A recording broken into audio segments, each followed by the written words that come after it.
Hey everyone, welcome to the Unfiltered Podcast. Lee Stephenson here, Executive Director of Church Planting with Converge. I'm Danny Parmelee, and I oversee church planting for Converge Mid-America. And we're going to talk a little bit about metrics today. I know we've done this conversation previously, but I do think, Danny, there's a little bit of a unique time that we are in, that some of the standard metrics that we would coach guys to, hey, you need to know this, you need to watch this, it's changed. At least for the time being, now that we're in this season of COVID, and don't know 100% when we'll kind of get back to normal, whether or not there'll be a normal. So it may be just living in a new normal in a way. Let's talk a little bit about what are some of the things that we're seeing change, and some of let's start maybe first of all, like what are basic metrics that we said this is a must, you got to do this pre-COVID, that now we would kind of go, I don't know if it matters as much. Yeah, well, it used to be budgets, butts, and buildings were definitely the at least the key indicators that people were always looking at. And so maybe there's some of those that will remain the same, but let's just throw out there right away that the butts in the seats, the counting, which again, it's just the easiest. And so that's usually why we do it. If we're to kind of gauge some things, you kind of can't do that anymore. And if you are doing it, it's just really always not the best indicator for a couple of different reasons. Yeah, well, let's talk about those reasons. First of all, there's still places in the country it's almost impossible getting anybody to show up. And if you do, it's probably 25%. In certain areas of the country of what they're even allowed to do. I'm thinking places in the Northeast, places on the West Coast.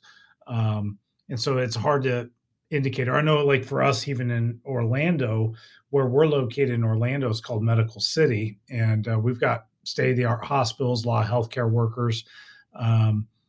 Most of them that go to our church haven't shown back up yet because of COVID. And just they have a higher exposure rate. So that they want to protect us a little bit. Our numbers have stayed somewhere between 50 to 60%, depending on the week that we're at of where we were pre-COVID. So it's hard to count attendance numbers and have any level of sense of like, are we growing? Are we staying the same? Have we shrunk? In my mind, like there's a level of it's kind of like this seems meaningless in a certain way. In certain context. Well, I would say that. I think that before, attendance actually could be somewhat of an indicator of engagement. And the reason that it could is because everybody was essentially meeting at the same time Sunday mornings. And so if you were getting a certain amount of people that were showing up consistently on Sunday mornings, it was at least somewhat of an indicator of your overall engagement, where now you can't, both positive or negative. I say that in the negative sense, like you might have 25% that's showing up for your in-person services, and you're thinking, this is horrible. Like the church is headed, in the worst direction. I mean, we have just lost everybody, where that might not be true. You actually might have a fully engaged church. You could have even grown as a church. You're continuing to grow, but you have 25% showing up. So you can't kind of mark it that way. Flip side, I've seen people counting even online engagement, and they're like, wow, this is absolutely amazing. Before COVID, we were only, averaging 80 people. Well, now we have 400 or 500 views on our online stream. We are just killing it. But online views also does not equal engagement, because again, you might have someone who's checking in, you might have someone who's accidentally stumbling upon it, and they're not even watching the whole thing. So again, that number doesn't equal engagement. And that's really what I think when we talk about metrics that we're trying to get at, is you're trying to measure that engagement and impact that you're having. I want to hear you right. You're saying don't count all the online engagements. Standard attendance. I know that there's some different things out there, and here's how you can calculate it. And if you have one person watching, it means that someone's looking over their shoulder. So multiply it by 2 and da-da-da-da. I just think that right now, people's habits of consumption are just all over the map. And so I don't think it's worth the mental energy. Okay, maybe you jot it down somewhere so you yourself are kind of looking, week in and week out.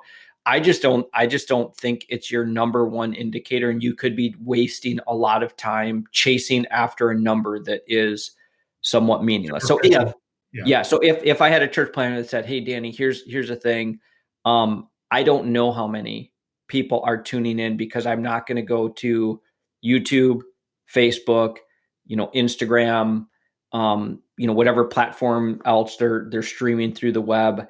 I'm not going to take the time to kind of add all of those people." I'd be like, okay, totally okay. Like I'm actually okay with you doing that. I think you still should count the people that are in the seats for now. Just Yeah. kind of to be able to see. Well, But I open up our service and watch it from the computer, my iPhone, and my iPad just to boost our yeah, numbers there up. you go, there you go. So I mean, it'll be an interesting article this year when Outreach Magazine puts out their 100 yeah, fastest growing churches. yeah. How do they count that this year? Yeah, well, we all know that with Outreach Magazine, those are self-reported numbers anyways that aren't really verified. So I like you, I'm going to be very interested to see how they come up with that number. And that is not to discount that you're having an impact online in reaching potentially people that you wouldn't have even reached before. I am 100% in agreement that online is important and that it's reaching more people than maybe that you think, but just not getting so fixated on the number, because when we're honest as pastors, a lot of times the numbers have more to do with ourselves and our own ego and our own insecurities, that we're hoping to just kind of like, oh my gosh, I'm doing something right, like someone's listening, all of this work is for it. And there is probably a certain amount of time right now where you're just having to be faithful and you're really trusting these results that you're not seeing kind of up to the Lord. Yeah, So so it's just not an honest metric as much as it used to be in this day and time with the COVID and online engagement. Knowing 3 seconds could count as an engagement. Um, so, but I would say on the budget side of things, yep. I don't think that's changed. And I think like what we were talking about is one of the things you do need to figure out in counting a key metric is engagement. Mhm. More than ever, it's not about the content that a church is delivering. It's more about the conversation that the church is creating, Mhm. and so conversation equals engagement. And I think there's a couple of different things that you can pay attention to. One, pay attention to your numbers, budget, but specifically, I would look at giving units.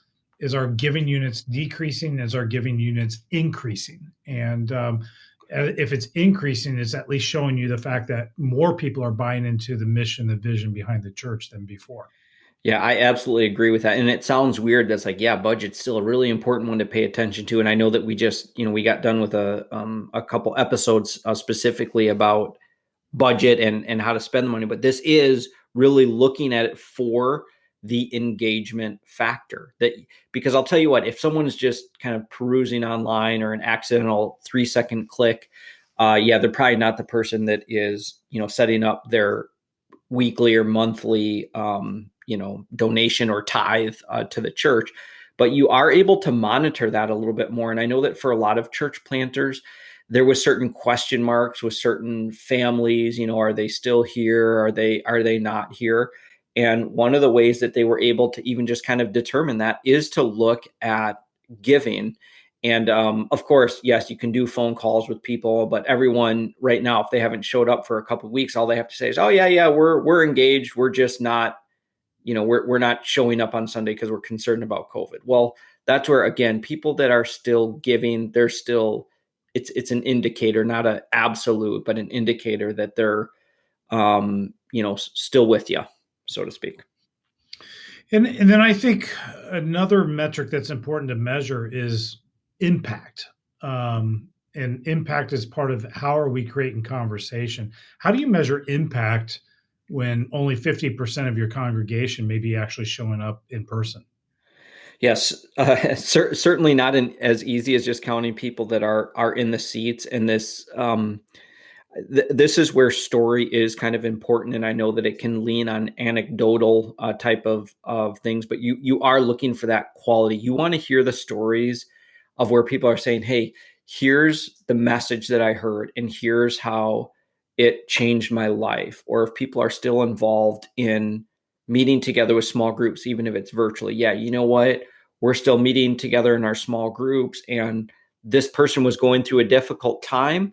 And so we prayed for them.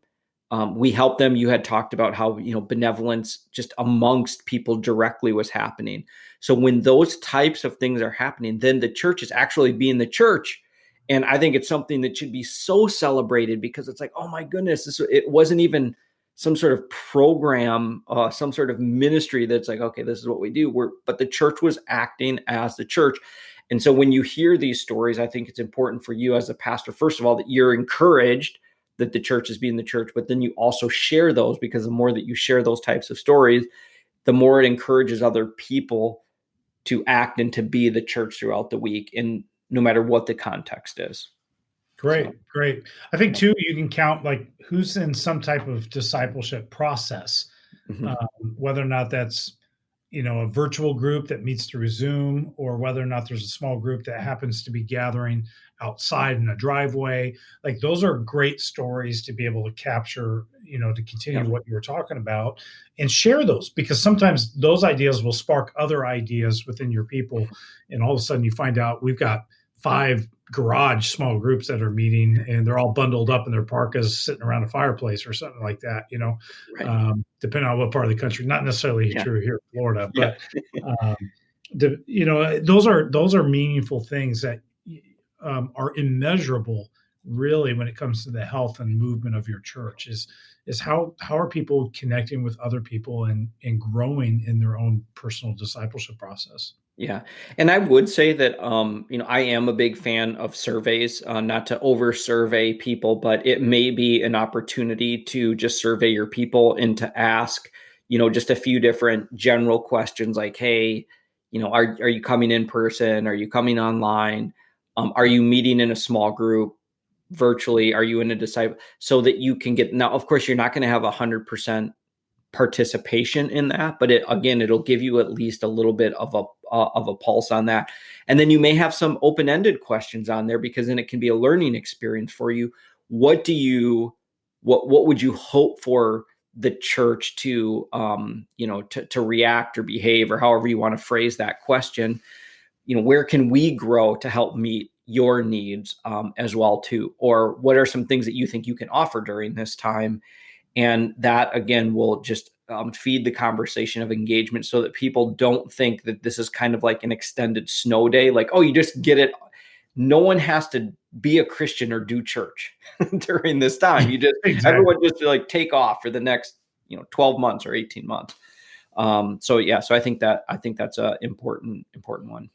Do you think we can still count today, in our metric booklet or ideas, things like personal commitments to the Lord, Yeah. baptisms? Yeah, I actually think that that not only can you count them, you should, even again if it's a little bit difficult to do that. So even for online, because if you are counting it, then it does make you even to think through your follow up process. So if you yourself are going, yeah, we're counting commitments to Christ. Okay, well then you're probably thinking, as you're creating your online service, am I giving a direct invitation? If I'm giving a direct invitation, am I also asking people to do something to respond to it? So it used to be in the service, fill out this card, but now it's like, hey, text this number, or put in the chat, or email this person directly. Let us know that you made this commitment, and it just kind of keeps at the forefront the important part of reaching people for Christ. So Absolutely, and I think you can even do baptisms, at people's homes, maybe cold, in the bathtub. I mean, there are a lot of different ways you can even do baptisms that don't necessarily have to take place specifically in the baptismal at the yes. church building. I have And seen drive up. I have seen drive up baptism. Not personally, but saw some on social media that some people have done that. So that was a creative way to do it. Baptism is kind of one of those weird things, anyways. But yeah, you might as well go for it is in that called a church. car wash, or is Yeah, that? yeah, exactly. Roll the windows down. It was a family conversion. So Exactly. But I want to encourage our pastors and planters that are dialed in today to also set some metrics for you on the personal side, mhm, meaning set some things that are going to keep you accountable to make sure that you're actually focusing on the things that really matter. For instance, are you actually focused more on just creating more content and pushing content, or are Mhm. you actually looking at creating conversation that's meaningful and caring for people? And so maybe it's like, I need to set a certain number and I need to count. And maybe I'm going to, if I have a staff team or leadership team, I'm going to have them do this with me, that we're going to make X amount of phone calls per week and just Yeah. call through our church, call through our community. Just, hey, I just calling from so and so church. And I just want to check in and see how you're doing. Is there anything we can be praying for you about in this season? Um, Also, maybe it's handwritten notes of, like, I'm going to send out 5 handwritten notes to people Mhm. within my sphere of influence or within my congregation every single week, just to have that personal interaction and care in this season. That's great. I think that's just even in general important in maybe a small shift in the goal setting. So a lot of times as church planters or even with your team, you used to set goals that you would accomplish that were outside of your control. So in other words, like, yes, this year we want to have an Easter service with 500 people that attend. Well, you can't control that. But if you set up goals this year, exactly like you said, I love like handwritten notes. Set your challenge and maybe you share that challenge with some of your other staff or volunteers. Like I want to, write 10 handwritten notes a week. Well, that's totally in your control. It doesn't matter if the entire country is shut down, you still have control over that. I want to make this many phone calls or this many Zoom calls, or we want to raise up this many leaders even, and we're going to raise up those leaders by doing Zoom cohorts or leadership cohorts or something like Yeah, that. So yeah, yeah, absolutely, absolutely. Well, it's been a fun conversation talking about COVID metrics versus pre-COVID metrics in the church and church planting. And I hope this has been insightful and helpful to our listeners as well. Until next episode, y'all keep it real.